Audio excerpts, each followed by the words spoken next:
Matter is ultimately composed of elements. Matter जो होता है वो एलिमेंट में कंपोज्ड एलिमेंट से बना होता है। Like a substance that can not be split into a similar substance by a chemical means chemical reaction is called an element. जो भी सब्सटेंस, कोई भी सब्सटेंस जब स्प्लिट नहीं हो सकती है, मीन्स वो दो भाग में डिवाइड नहीं हो सकती है, तो उसको हम एलिमेंट कहते हैं। For example hydrogen, nitrogen, oxygen, carbon, sulphur, iron and copper are elements. ये सब जो होते हैं वो किसी चीज़ से मिलके नहीं बनते, वो एक ही एलिमेंट से बनते, इसीलिए इनको हम दो भाग में डिवाइड नहीं कर सकते हैं। अब एलिमेंट जो हैं वो सिंबल्स में रिप्रेजेंट होते हैं, एलिमेंट्स को हम सिंबल में रिप्रेजेंट करते हैं। हाइड्रोजन जो है, हाइड्रोजन का जो सिंबल हम उसको H कहते हैं, नाइट्रोजन का N, कहीं पे भी H N ये सब लिखा रहेगा तो हाइड्रोजन नाइट्रोजन माना जाता है। ऑक्सीजन का O, कार्बन का C, सल्फर का S, आयरन का Fe इसीलिए कहा जाता है क्योंकि लैटिन में इसको फेरम कहते हैं, और कॉपर का C। जब when two or more elements chemically combine together a compound result, जब दो या दो से ज़्यादा एलिमेंट एक साथ जुड़ते हैं तो वो कंपाउंड में फॉर्म हो जाते हैं। A compound can be split into its constitution elements by chemical means. Compound दो भाग में डिवाइड हो सकता है। हाइड्रोजन फॉर एग्जांपल, जो हाइड्रोजन होता है वो ऑक्सीजन से form,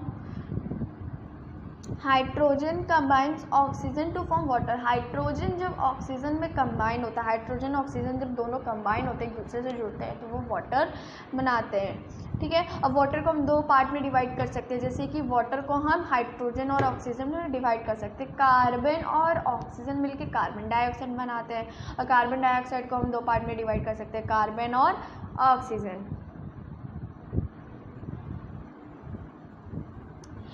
Atoms and molecules. If we go on subdividing an element, we will arrive at a part that cannot be divided further. अब हम अगर एलिमेंट को भी डिवाइड करें तो इस पार्ट में एलिमेंट भी डिवाइड हो सकते हैं, जैसे कि part is called an atom of the element. Element को भी हम दो भाग में डिवाइड करते हैं। ठीक है, एलिमेंट के दो पार्ट होते हैं, एक एटम और एक मॉलिक्यूल। एटम जो होता है सबसे स्मॉलेस्ट पार्ट होता है एलिमेंट का। ठीक है, और ये केमिकल रिएक्शन, मतलब जब भी केमिकल रिएक्शन होता है तो उसमें ये पार्ट लेता है। Generally an atom does not exist independently, इसलिए एटम अकेले नहीं रह सकता, उसको किसी के साथ रहना। और जब दो या उससे ज़्यादा एटम्स रहते हैं तो वो मिलके मॉलिक्यूल बनाते हैं, और मॉलिक्यूल जो है वो अकेले रह सकता है। A molecule of an element is made up of atom. जो मॉलिक्यूल एलिमेंट का होता है वो एटम से, मतलब मॉलिक्यूल एटम से बना होता है।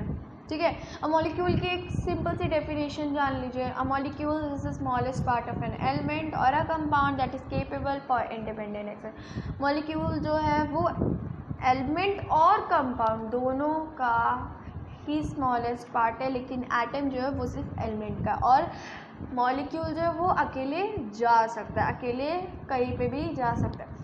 Remember that atom combines in a fixed whole number to form a molecule. ये याद रखिए, जो एटम होती है वो एक फिक्स्ड क्वांटिटी में कंबाइन होती है मॉलिक्यूल को फॉर्म करने के लिए। And a molecule is represented by a formula. The formula indicates the number of atom of the same or different elements constitution the molecule. अब जो मॉलिक्यूल है वो फार्मूला से रिप्रेजेंट किया जाता है। मॉलिक्यूल का एक फार्मूला होता है जो कि हमें ये बताता है कि मॉलिक्यूल जो है वो कितने एटम से, मतलब कितने नंबर ऑफ एटम से मिलके बना है। ठीक है, फॉर एग्जांपल एटम, जो हाइड्रोजन का जो एटम है वो H है, हाइड्रोजन मीन्स H, और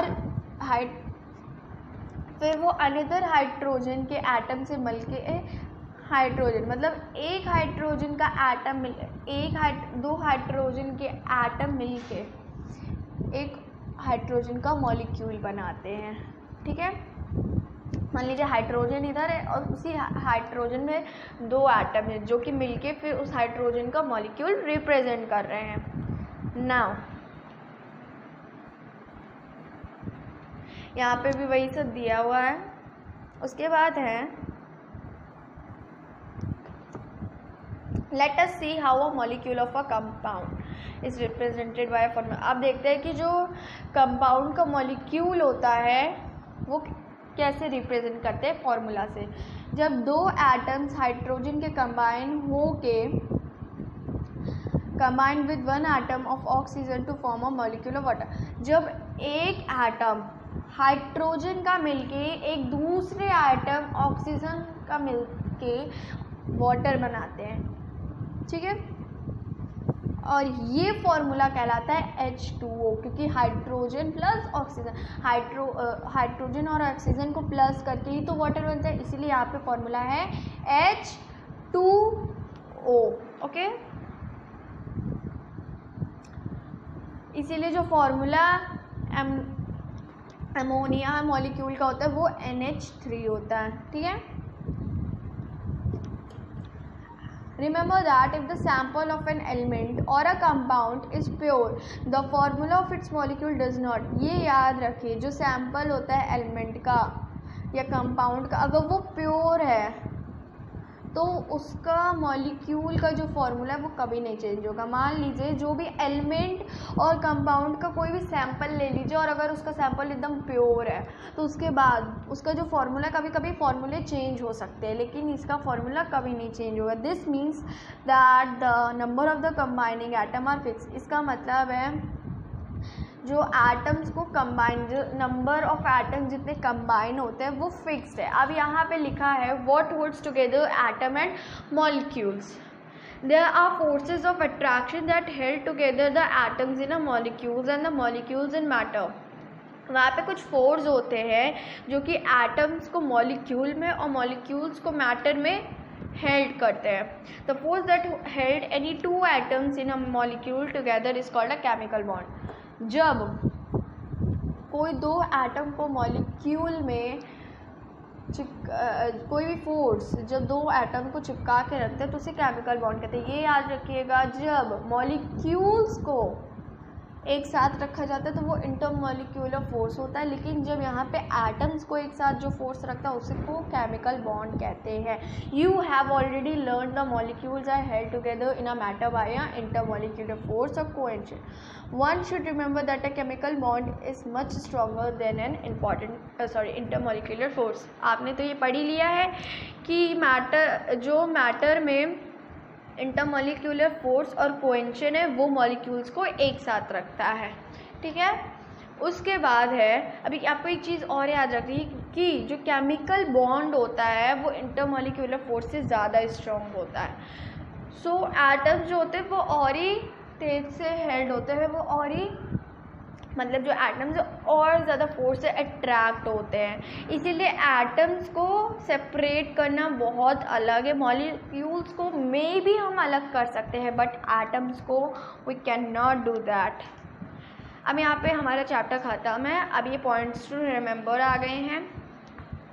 anything that occupy space and has mass is called matter. कोई भी चीज़ जब स्पेस ऑक्यूपाई करती है और जो मास होता है खुद का वेट होता है उसे मैटर कहते हैं।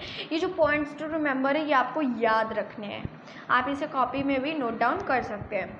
The space anything occupies is called its volume. जब कोई चीज़ स्पेस ऑक्यूपाई करती है तो वो उसका वॉल्यूम कहलाता है। The amount of matter anything contain is called its mass. जब कोई भी चीज़ जब ये पता चलता है कि कोई चीज़ कितना मैटर कंटेन कर रही है वो उसका मास कहलाता है। Matter is made up of extremely small particles called molecules. Matter छोटे छोटे एक्सट्रीमली पार्ट से, मतलब छोटे छोटे पार्टिकल से बने होते हैं जिसको हम मॉलिक्यूल्स कहते हैं। There is some space called intermolecular space between the molecules. Molecules के बीच में कुछ स्पेस होते हैं जिसको हम इंटरमॉलिक्यूलर स्पेस कहते हैं। Molecules are held together by a force called intermolecular force और कोएफिशिएंट। मॉलिक्यूल जो हैं वो एक साथ हेल्ड होते हैं, एक साथ चिपके रहते हैं इंटरमॉलिक्यूलर फोर्स और कोएफिशिएंट के वजह से, ठीक है। मैटर जो है वो 3 स्टेट्स में एग्जिस्ट होता है, solid, liquid, gas. Important properties of solid, liquid and gas can be understood in terms of intermolecular space and intermolecular force. जो बहुत important property solid liquid gas की है वो इंटरमॉलिक्यूलर स्पेस और इंटरमॉलिक्यूलर फोर्स से समझी जा सकती है। The change in a state of matter from one two another is called inter conversion of state. जो चेंज एक स्टेट से दूसरे स्टेट में होता है उसे इंटर कन्वर्शन ऑफ स्टेट कहते हैं।